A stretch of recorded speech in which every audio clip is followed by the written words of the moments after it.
Un homme sans pudeur, dont la libido ne respecte pas l'âge.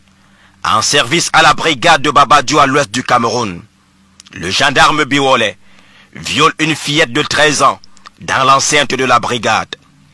Gardé anonyme, l'élève en classe de 6e dans un lycée bilingue de cette localité, l'arme de son bourreau pointée sur sa tête va subir par voie anale les coups d'une violente brutalité, alors qu'elle venait juste récupérer l'argent et le couvert par lequel sa mère aurait servi du poisson braisé. Je suis arrivé, il m'a tiré pour mettre dans une chambre. Il a descendu mon pantalon et m'a fermé la bouche. Le gendarme, au nom de Biwole, je suis monté comme ça à la brigade.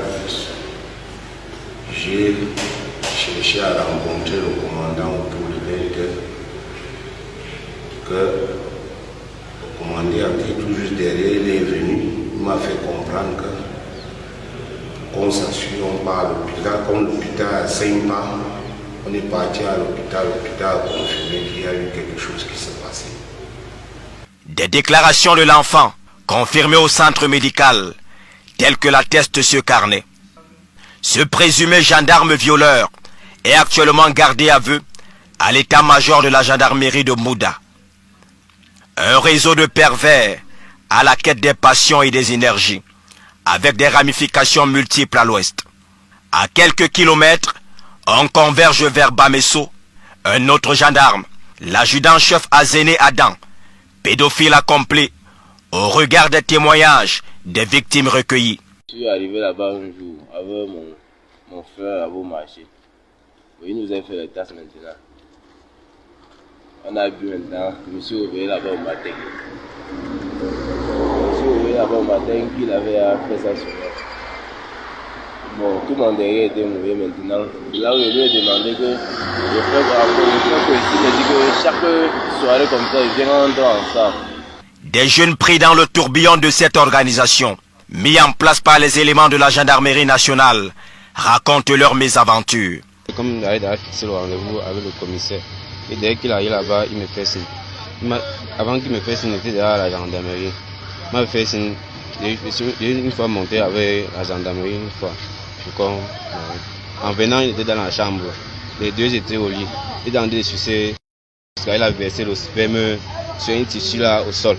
Un jeune homme, sodomisé depuis l'âge de 8 ans, sonné par le dépit, trouve la force pour narrer les faits. J'ai connu M. Alexis derrière la Sénèque à l'âge de 8 ans, quand je faisais encore, je pense, au cours élémentaire. M. Alexis m'a pris comme, j'étais comme son petit du quartier.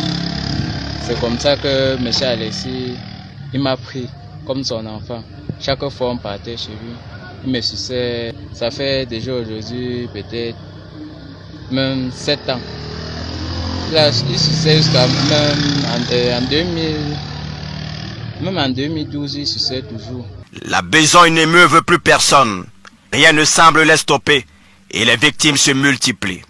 On avait déjà la plainte depuis. On devait prendre le monsieur vendredi. Et le monsieur était occupé, mais il nous a dit qu'il nous a accompagné, il partait à un deuil. Et aujourd'hui, on a trouvé le monsieur qui l'a sucé au l'enfant. Jusqu'à tuer un mouchoir. Et quand il voulait faire le bras de fer, le commissaire, on l'a amené au poste.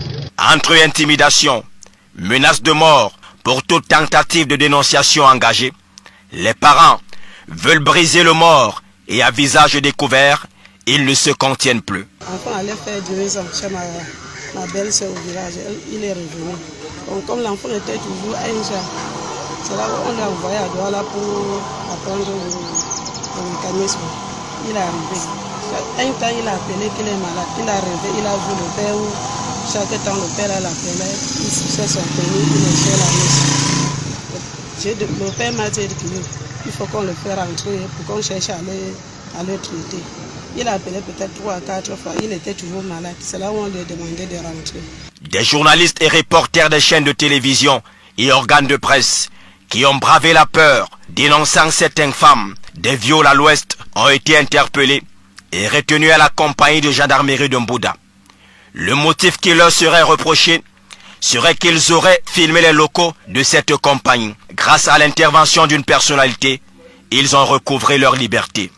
Du viol à ciel ouvert, le silence complice des protégés continue tapis dans l'ombre à détruire sans vergogne l'essence de l'émergence en 2035.